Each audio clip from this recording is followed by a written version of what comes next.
Mi padre me dijo, no vas a heredar nada porque eres un error. En el testamento, el notario mostró un video donde mi madre cambiaba todo a mi favor sin decírselo a nadie. Nunca pensé que llegaría el día en que las palabras de mi padre dejarían de perseguirme como un eco imposible de callar. A veces me pregunto si él realmente sabía el daño que causaba o si simplemente no le importaba, pero cada vez que cerraba los ojos, podía verlo de pie frente a mí, con la mandíbula apretada y los brazos cruzados. Diciéndome con ese tono frío y cansado que ya conocía de memoria, no vas a heredar nada porque eres un error. No importaba si había sacado buenas calificaciones, si había trabajado duro en mis proyectos, si le demostraba que podía ser constante o que mis sueños eran legítimos, para él. Todo lo que yo hacía era una afrenta directa a su visión de la vida. Crecí en una casa enorme, de esas donde los techos altos y los cuadros familiares intentan ocultar el vacío que deja el amor ausente. Mis recuerdos de la infancia no son de domingos en familia ni de abrazos después de la escuela, sino de silencios incómodos en la mesa, de miradas de desaprobación cuando mencionaba que quería ser artista, de gritos reprimidos que se acumulaban como polvo en las esquinas de cada habitación. Mi padre, un empresario hecho a la vieja usanza, había construido su pequeño imperio a base de sacrificios que siempre me echaba en cara. Yo trabajé desde los 12 años para ganarme cada centavo, me repetía como si eso lo hiciera inmune a cualquier necesidad humana de afecto. Para él, la vida era una competencia en la que solo había lugar para los fuertes, y según su perspectiva, yo no encajaba en esa categoría. Desde que tuve uso de razón supe que nunca sería suficiente, pero hubo un momento clave que selló esa convicción. Fue en mi último año de secundaria, cuando me ofrecieron una beca para estudiar arte en California. Llegué corriendo a su oficina, emocionado como nunca lo había estado, con la carta de aceptación en las manos. Me paré frente a su escritorio de roble, esperando ver algo de orgullo en sus ojos, pero en cambio, lo que recibí fue una carcajada breve y seca que aún me retumba en el pecho. Recuerdo que sin siquiera levantar la vista de su computadora, dijo algo como que preferiría pagarme para que no hiciera el ridículo y que mejor me preparara para trabajar en el negocio familiar si quería tener un futuro. Esa noche, empacando mi maleta en silencio mientras mi madre lloraba en la cocina, entendí que no podía seguir esperando algo que nunca iba a llegar. Me fui con lo justo, algo de ropa, mis materiales de arte, y la carta de aceptación que se había convertido en un amuleto más por necesidad que por fe. No fue fácil. Dormí en sofás prestados, vendí bocetos en la calle, hice retratos por encargo en ferias de barrio, todo mientras trabajaba en un supermercado de madrugada para poder pagar el alquiler de una habitación diminuta. Cada dólar que ganaba era una declaración silenciosa de independencia, una pequeña victoria personal contra todo lo que mi padre decía que yo no podía ser. Cuando finalmente abrí una pequeña galería en el centro de Los Ángeles, después de años de trabajo agotador y sacrificios, me sentí como si hubiera reclamado algo que el destino había intentado arrebatarme desde el principio. No obstante, en el fondo, una parte de mí seguía cargando ese peso invisible. No importaba cuántas obras vendiera, cuántos elogios recibiera o cuánto creciera mi negocio, siempre había una voz en mi cabeza recordándome que, para mi propio padre, nunca sería más que un error. Así que cuando me llamaron para avisarme de su muerte, la noticia me dejó más frío que devastado. Asistí al funeral casi por obligación moral, sabiendo que no iba a encontrar consuelo en una familia que me había dado la espalda hacía años. Recuerdo el día del entierro como una sucesión borrosa de rostros tristes, abrazos incómodos y murmullos a media voz sobre lo que cada quien esperaba recibir del testamento. Nunca, ni en mis sueños más retorcidos, imaginé que el verdadero golpe no sería la exclusión de su herencia, eso ya lo daba por hecho desde hacía mucho, sino lo que vendría después. En esa sala pequeña del bufete de abogados, donde todos nos reunimos para escuchar el testamento. Estaba preparado para cualquier humillación, cualquier injusticia, cualquier última puñalada desde la tumba. Lo que no estaba preparado para ver era a mi madre, proyectada en una pantalla, sonriéndome con tristeza, revelando un secreto que lo cambiaría todo. Un secreto que no solo voltearía el destino que mi padre había intentado sellar, sino que también reescribiría toda mi historia, obligándome a mirar mi pasado con nuevos ojos. En ese instante, entendí que a veces la verdadera venganza no es destruir al otro, sino sobrevivir lo suficiente para ver cómo la verdad, silenciosa y paciente, se encarga de hacerlo por ti. Y lo que mi madre había dejado grabado para mí sería la pieza final que haría caer toda la fachada de desprecio que mi padre había construido a nuestro alrededor. Una parte de mí, la parte cansada de tanto pelear, solo quería cerrar los ojos y dejar que el tiempo hiciera el resto. Pero sabía que, después de todo lo que había soportado, merecía escuchar hasta la última palabra. Actualización 1. Pasaron 3 años desde la última vez que pisé la casa donde crecí, y todavía hoy puedo recordar con exactitud cada crujido de las escaleras de madera, cada mancha en las paredes de los pasillos. Cada puerta que cerré de un portazo mientras discutía con mi padre. Después de que me marché, corté contacto casi por completo con mi familia.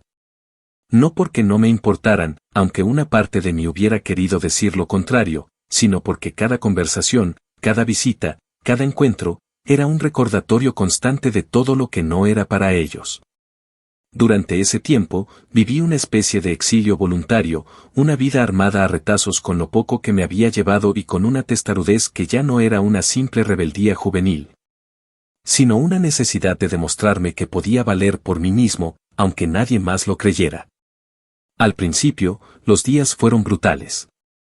Conseguí trabajo en un supermercado de Los Ángeles en el turno de madrugada, reponiendo estantes y limpiando pasillos mientras mis compañeros, demasiado cansados o demasiado derrotados para hablar, caminaban como fantasmas entre los productos a medio acomodar. Durante el día, cuando apenas tenía energía para mantenerme en pie, iba a ferias locales con mis bocetos enrollados bajo el brazo, esperando que algún turista con dinero de sobra se compadeciera de un chico flaco y demacrado tratando de vender arte en una esquina. Recuerdo noches en las que me dormía encima de mis propios dibujos, con las manos aún manchadas de carbón y tinta, mientras las luces de los carros pasaban filtrándose a través de las cortinas raídas del pequeño cuarto que alquilaba por un precio ridículamente alto para lo que ofrecía. Lo que mantenía mi esperanza viva era esa galería diminuta que soñaba abrir. Cada centavo que no iba destinado al alquiler, a la comida o a los materiales básicos era guardado en un sobre escondido debajo del colchón, como si fuera un tesoro secreto que, de alguna manera, me prometiera un futuro diferente. El primer año no vi prácticamente ningún progreso. El segundo, empecé a conocer a otras personas en el circuito local de arte, fotógrafos, escultores, músicos callejeros que, igual que yo, trataban de sobrevivir en un mundo que no tenía lugar para soñadores sin conexiones ni apellido importante. Ellos me enseñaron a moverme mejor, a aprovechar las oportunidades que parecían insignificantes, a no rendirme cuando todo en el ambiente gritaba que no iba a lograrlo. Finalmente, con la ayuda de un par de amigos que habían creído en mí más de lo que yo mismo lo hacía, conseguí alquilar un pequeño local en el centro, en una zona que estaba empezando a levantar cabeza después de años de abandono. Era apenas un espacio rectangular con paredes agrietadas y piso de concreto, pero para mí era como una catedral. Puse cada cuadro, cada boceto, cada fragmento de mí mismo en esas paredes, construyendo algo real, algo que podía tocar y mostrar con orgullo. La primera inauguración fue modesta, un puñado de curiosos, algunos conocidos y uno que otro crítico menor que se acercó más por cortesía que por interés genuino. Pero no me importaba. Era mío. Lo había conseguido sin la sombra de mi padre aplastándome, sin su dinero, sin su apellido. Solo con mis manos, mis noches en vela y mi obstinada negativa a rendirme. Mientras tanto, supe por terceros que en casa las cosas seguían como siempre. Mi padre seguía administrando su empresa con la misma rigidez de siempre, mis medio hermanos se mantenían orbitando a su alrededor, esperando su aprobación como quien espera limosna. Y mi madrastra continuaba jugando su papel de esposa abnegada aunque todos supiéramos que su interés principal era mantenerse cómoda.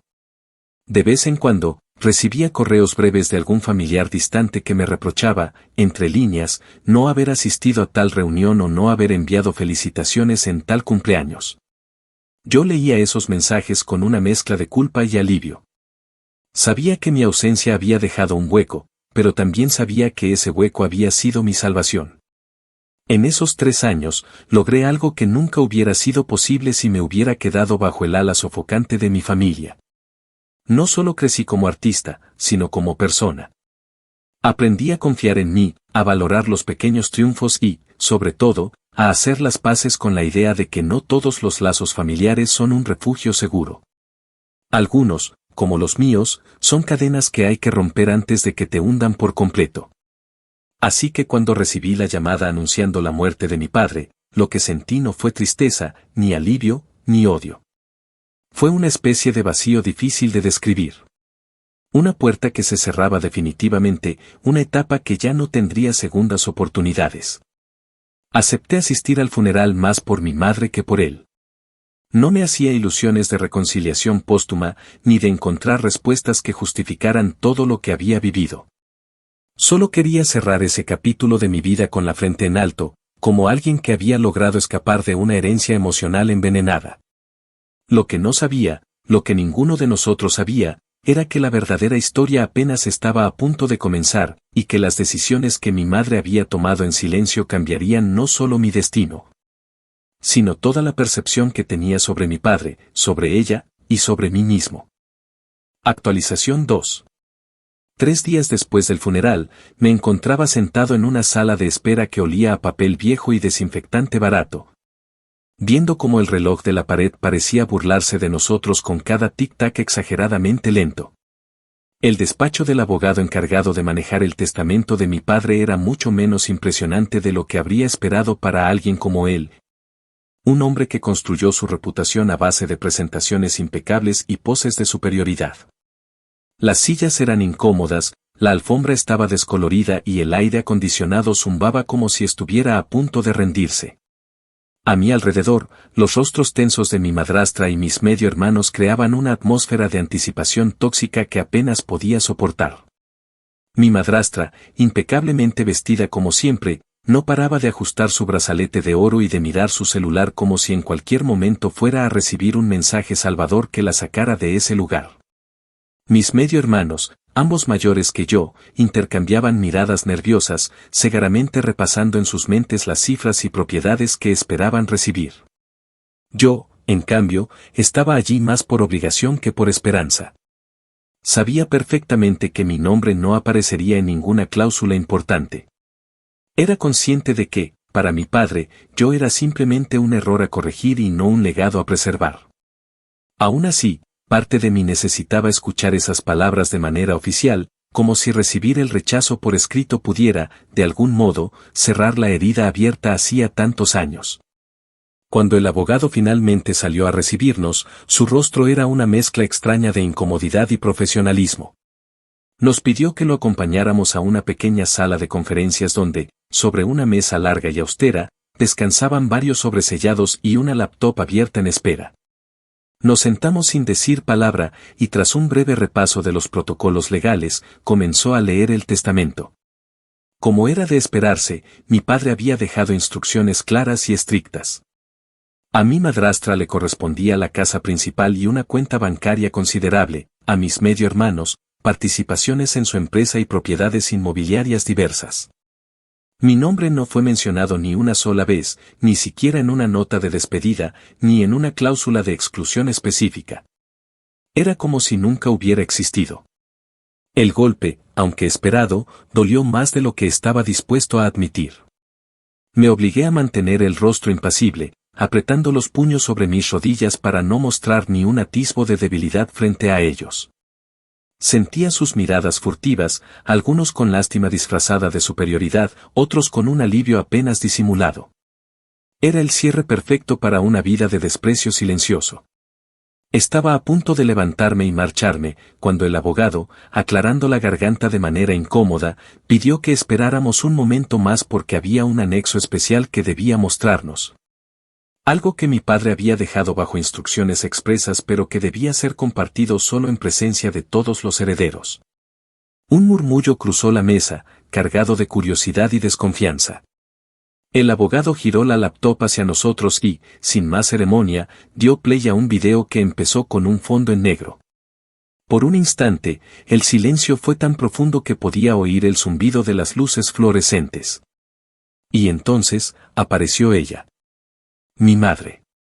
Mi verdadera madre, no la mujer elegante que se sentaba a mi izquierda fingiendo ser parte de mi historia, sino la mujer que me había dado la vida y que había sido el único refugio tibio en una infancia de inviernos emocionales. Llevaba un vestido blanco sencillo y su cabello estaba recogido de manera informal, como si hubiera querido verse presentable sin perder su esencia real. Estaba sentada frente a una cámara, en una habitación que reconocí de inmediato, la biblioteca de nuestra casa, un lugar que había sido nuestro escondite en los días en que el resto del mundo parecía demasiado hostil. Su voz, aunque temblorosa al principio, fue ganando firmeza a medida que hablaba. Explicó que sabía que si yo estaba viendo ese video era porque mi padre ya no estaba en este mundo y porque las cosas habían salido como ella temía. Contó que durante años había tratado de convencerlo de que me viera con otros ojos, que entendiera que no todo tenía que ser una réplica exacta de su camino para tener valor. Dijo que había amado profundamente a mi padre, pero que su orgullo era una barrera casi infranqueable, una muralla que ni siquiera su cariño por mí había podido derribar. Y que, cuando él decidió redactar el testamento dejándome fuera de todo, no fue por falta de amor, sino por miedo. Miedo a repetirse. Miedo a fracasar como su propio padre había fracasado con él. Pero ella, en silencio, había tomado una decisión. Sin que nadie lo supiera, y aprovechando un poder legal que mi padre le había otorgado años atrás en un momento de debilidad tras una enfermedad grave, había firmado un documento suplementario, registrado y autenticado, que revertía las disposiciones en caso de su fallecimiento. En otras palabras, había cambiado todo, las propiedades, las cuentas, las acciones. Todo estaba ahora, legal y completamente, a mi nombre. Y no solo lo hizo por amor, dijo, sino porque creía que yo, más que nadie en esa familia rota, sabría qué hacer con ese legado, que no lo usaría para alimentar resentimientos ni para perpetuar la cadena de desprecio, sino para construir algo verdaderamente nuevo. Cuando el video terminó, la sala quedó sumida en un silencio denso, casi sólido. Pude ver el horror en el rostro de mi madrastra, la incredulidad en los ojos de mis hermanos, la incomodidad del abogado que trataba de mantener la compostura. Yo, en cambio, no sentí la euforia que uno podría esperar al saberse el inesperado heredero de una fortuna. Lo que sentí fue un dolor sordo, una tristeza inmensa al entender que toda mi vida había sido moldeada por un malentendido, por heridas que nunca pudieron ser sanadas en vida. Me quedé sentado, mirando la pantalla negra, escuchando el sonido de mi propia respiración acelerada mientras trataba de procesar todo lo que acababa de ver. Mi madre me había salvado de la indiferencia final de mi padre, pero también me había revelado la tragedia silenciosa de un hombre que no supo amar de otra manera que a través del rechazo. Y mientras los demás comenzaban a levantar la voz en protestas y amenazas legales que el abogado apagaba con explicaciones secas y papeles en regla, yo me di cuenta de que, por primera vez en mi vida, tenía el poder de decidir qué hacer con todo lo que me había sido negado durante tantos años. Actualización 3. Una semana después de la lectura del testamento, todavía me costaba asimilar todo lo que había ocurrido. Era como si el mundo que conocía se hubiera resquebrajado en 1000 pedazos y yo estuviera caminando sobre los restos, tratando de encontrar un camino que no me destrozara más los pies. Cada mañana despertaba preguntándome si todo había sido un sueño, si de verdad había visto a mi madre, si de verdad había heredado todo aquello que durante tanto tiempo me dijeron que no merecía. Pero cada vez que miraba los documentos legales, cada vez que el abogado me llamaba para coordinar alguna firma, cada vez que mi celular vibraba con mensajes insistentes de números familiares que ya no quería atender, la realidad me golpeaba de nuevo. No pasó mucho tiempo antes de que los rumores comenzaran a circular. Primero fueron comentarios velados en redes sociales, pequeños dardos disfrazados de condolencias, donde algunos de mis primos o conocidos compartían frases ambiguas sobre traiciones imperdonables o justicias torcidas. Después vinieron los mensajes directos, acusaciones abiertas, súplicas encubiertas en tono de reproche, amenazas apenas disimuladas. Una de mis tías llegó a escribir que mi madre había engatusado a mi padre en su lecho de muerte, que lo había manipulado en un momento de debilidad, como si su acto de amor y protección fuera algo sucio y mezquino. Yo leí todo eso en silencio, permitiéndome sentir la furia hervir en mi interior pero sin responder. No iba a rebajarme a pelear en ese lodazal que ellos parecían disfrutar tanto. Si algo había aprendido en esos años lejos de casa era que no todo combate merece ser librado. Sin embargo, sabía que no podía quedarme completamente inmóvil. Mi madre me había confiado ese poder, ese legado, y dejarlo pudrirse en medio de rencores familiares sería traicionar su confianza. Así que tomé una decisión que sabía que causaría un terremoto, pero que en el fondo sentía que era la única forma de hacer justicia de verdad. Con ayuda de un amigo cercano que se dedicaba al manejo de redes sociales y marketing digital, preparé una publicación sencilla pero contundente. Bajo un perfil alterno que había usado desde mis tiempos de artista callejero, subí el video de mi madre completo, sin cortes, acompañado de un texto breve que explicaba que, a veces, la verdadera herencia no es el dinero ni las propiedades, sino la oportunidad de romper un ciclo de odio. No mencioné nombres. No insulté a nadie. No expuse más de lo necesario. Solo conté la verdad tal y como mi madre la había dejado grabada. Pensé que pasaría desapercibido, que sería una historia más en un mar de tragedias familiares. Pero no fue así. En cuestión de horas, el video empezó a ser compartido de manera masiva. Algunos usuarios destacaban el amor silencioso de una madre dispuesta a proteger a su hijo a cualquier costo. Otros se enfocaban en el egoísmo de quienes se creían con derecho sobre algo que nunca les perteneció realmente. La historia resonó con muchas personas que, como yo, habían sido marcadas por el desprecio de sus propias familias, y el relato se extendió como un incendio en un campo seco. La consecuencia inmediata fue que mi galería, que hasta entonces había mantenido un perfil modesto pero respetable, explotó en popularidad. Medios locales empezaron a interesarse en mi trabajo, en mi historia de superación, en el simbolismo detrás de mis obras. Críticos de arte que jamás se habrían detenido a mirar mis cuadros ahora escribían reseñas sobre la profunda carga emocional de mi técnica, sobre cómo cada trazo hablaba de resistencia y renacimiento. No podía evitar reírme en silencio ante la ironía de la situación. Durante años, había luchado por ser visto como algo más que el hijo fracasado de, y ahora, justamente por ese pasado que me había perseguido como una sombra, el mundo me veía con nuevos ojos. Mientras mi nombre comenzaba a circular entre galeristas más importantes, mi teléfono seguía llenándose de mensajes que oscilaban entre el odio y la súplica. Mi madrastra, después de un largo silencio, me llamó una noche, llorando de manera tan forzada que resultaba casi cómico. Me habló de familia, de lo que tu padre realmente habría querido, de dejar atrás el rencor. Mis hermanos, cada uno por su cuenta, intentaron contactarme para llegar a acuerdos privados que no involucraran abogados ni prensa, insinuando que todo esto podría solucionarse si yo cedía solo una parte de la herencia. Me ofrecieron dinero, propiedades, incluso su silencio a cambio de revertir lo que ya era irreversible. No respondí a ninguno de ellos. Ni una palabra. No porque guardara rencor, aunque parte de mí admitía que el sabor de su desesperación era una venganza silenciosa que no esperaba disfrutar tanto, sino porque entendía que no debía alimentar la ilusión de que todavía podían manipularme. Mi madre había confiado en que yo sabría cortar el ciclo, y eso incluía no caer en los mismos juegos de poder que ellos llevaban años perfeccionando. Cada decisión que tomaba, cada silencio que mantenía, cada paso que daba hacia adelante, era una forma de honrarla, de demostrarle que su sacrificio no había sido en vano. Con cada día que pasaba, el peso de esa vieja herida comenzaba a sentirse un poco menos insoportable. La rabia que había cargado durante tantos años se transformaba, lentamente, en algo distinto. En un reconocimiento triste pero necesario de que, a veces, la familia que uno necesita no es la que nos toca al nacer, sino la que uno construye con amor, respeto y esfuerzo propio.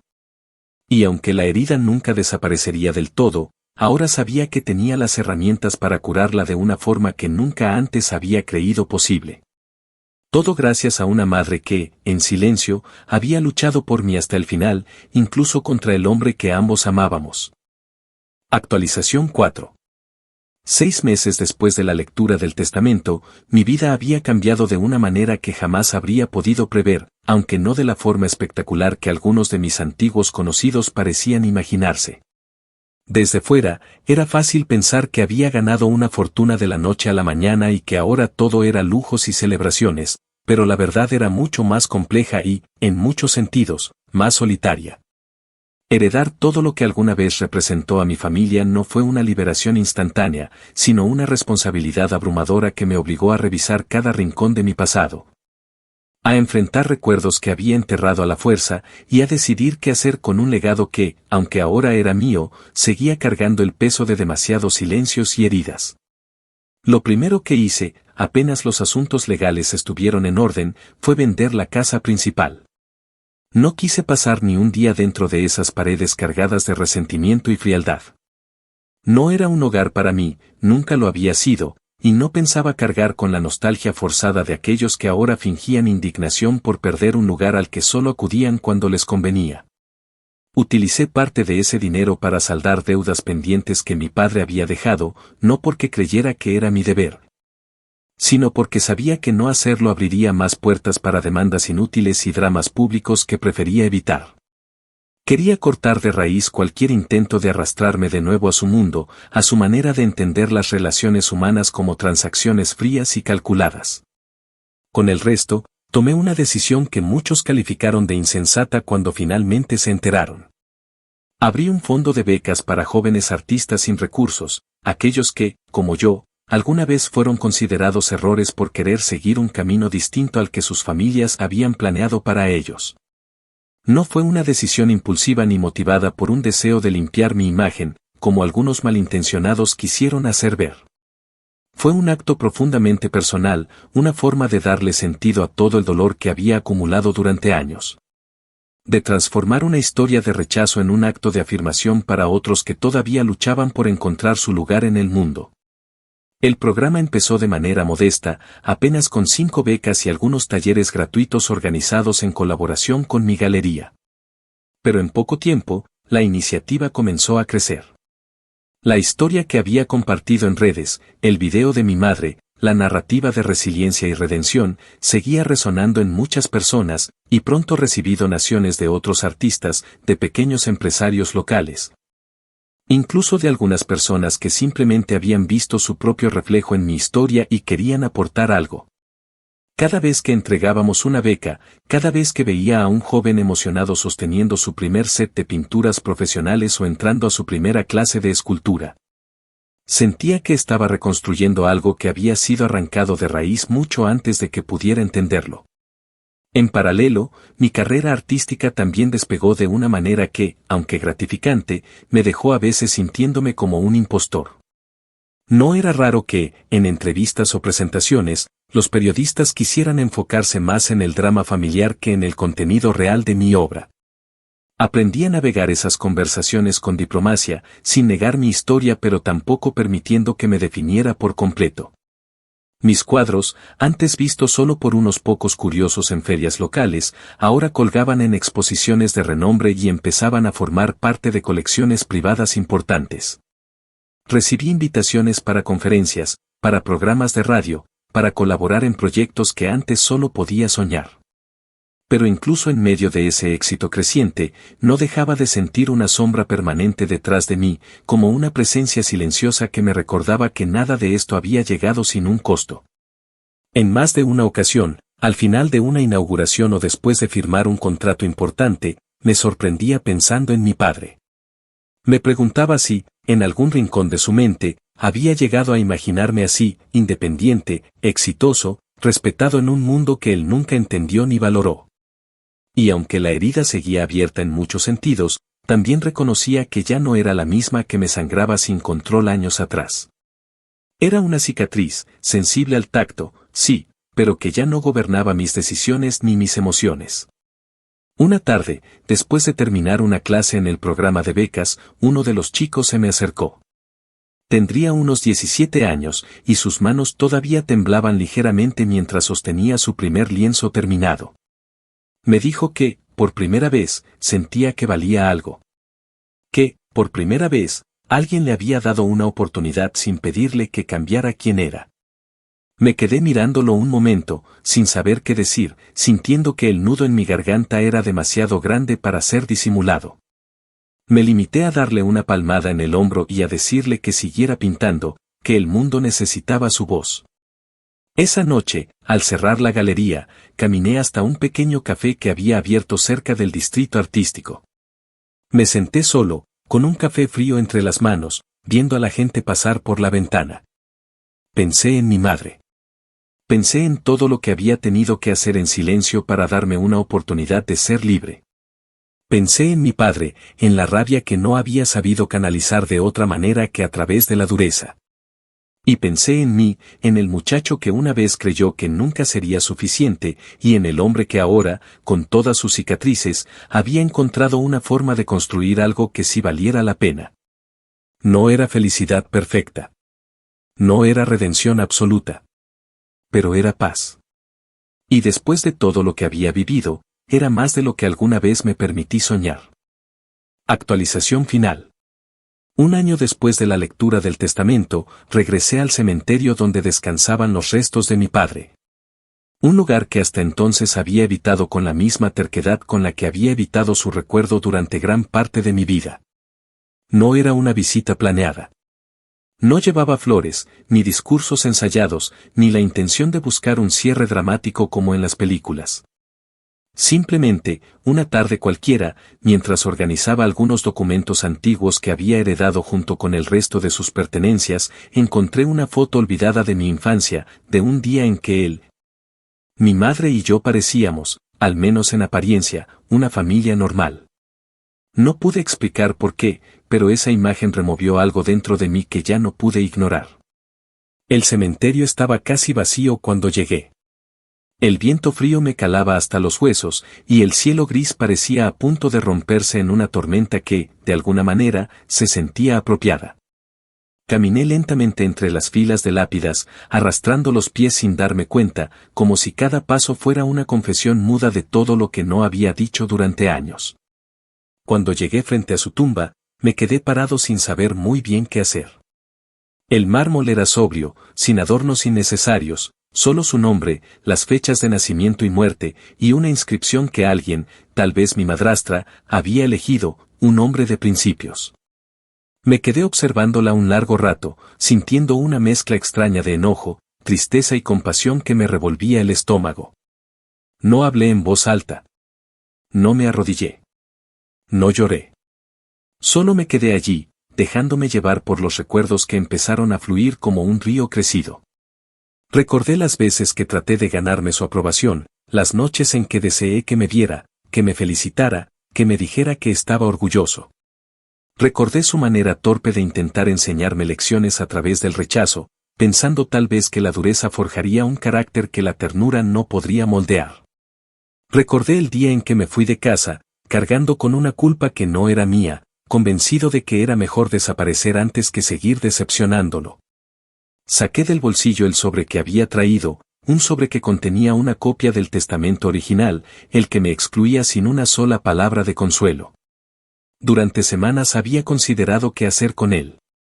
Al principio pensé en destruirlo, en eliminar cualquier vestigio de esa última humillación. Pero ahora entendía que no necesitaba borrarlo para sanar. Necesitaba enfrentarlo, reconocerlo, dejarlo ir de una vez por todas. Coloqué el sobre cuidadosamente sobre la lápida, sosteniéndolo unos segundos mientras mis manos temblaban de frío y de emoción contenida. Lo dejé allí, como quien devuelve una carta sin abrir, como quien renuncia a seguir buscando respuestas en quien ya no puede darlas. Antes de marcharme, puse la mano sobre la piedra fría. No fue un gesto planeado ni simbólico. Fue simplemente lo que mi cuerpo necesitó hacer en ese momento. Y, en un susurro casi inaudible, dije, gracias por enseñarme lo que no quiero ser. No había odio en mi voz. No había rencor. Solo una tristeza profunda, la tristeza de entender que a veces el amor más necesario es el que nunca llega, y que no por eso uno debe rendirse a la amargura. Cuando regresé al carro, me encontré con un mensaje nuevo en mi celular. Era de uno de los chicos del programa de becas, contándome emocionado que había sido aceptado en una universidad de arte con una beca completa. Me quedé mirando la pantalla durante un largo rato, sintiendo una oleada de orgullo y esperanza que me arrancó una sonrisa involuntaria. Era como si el universo, en su retorcida lógica, me recordara que los actos de amor y fe nunca se desperdician, aunque sus frutos a veces tarden en florecer. Encendí el motor y me alejé del cementerio sin mirar atrás. No porque quisiera olvidar, sino porque entendía que ya no era prisionero de ese pasado. Mi camino seguía adelante, construido sobre cicatrices, sí, pero también sobre nuevas semillas que había empezado a plantar con mis propias manos. Mi madre, desde algún rincón del tiempo, había confiado en que yo sabría qué hacer con la oportunidad que me había dado. Y ahora podía decir, sin duda, que no la había traicionado. En los meses siguientes, seguí dedicándome a expandir el programa de becas, a fortalecer la galería, a construir una comunidad de jóvenes artistas que, como yo, alguna vez pensaron que sus sueños no valían nada. No todos los días fueron fáciles. Hubo momentos de soledad, de incertidumbre, de cansancio abrumador. Pero cada vez que veía a uno de esos chicos alzar la cabeza con orgullo, cada vez que una pintura nueva adornaba las paredes de la galería, sentía que, en medio de todo el dolor y la pérdida, había logrado algo real. Mi historia, esa que empezó con un padre que me llamó error y terminó con una madre que cambió mi destino en secreto, no era una historia de redención simple. Era una historia de resistencia silenciosa, de amor oculto, de pequeñas victorias diarias que, sumadas, construían algo mucho más grande que cualquier herencia material. Y aunque el dolor nunca desaparece del todo, aprendí que uno puede cargarlo sin que pese tanto como para impedirle seguir caminando. Porque al final, sobrevivir y construir algo mejor es, en sí mismo, la forma más poderosa de venganza. Y también, quizás, la única manera real de sanar.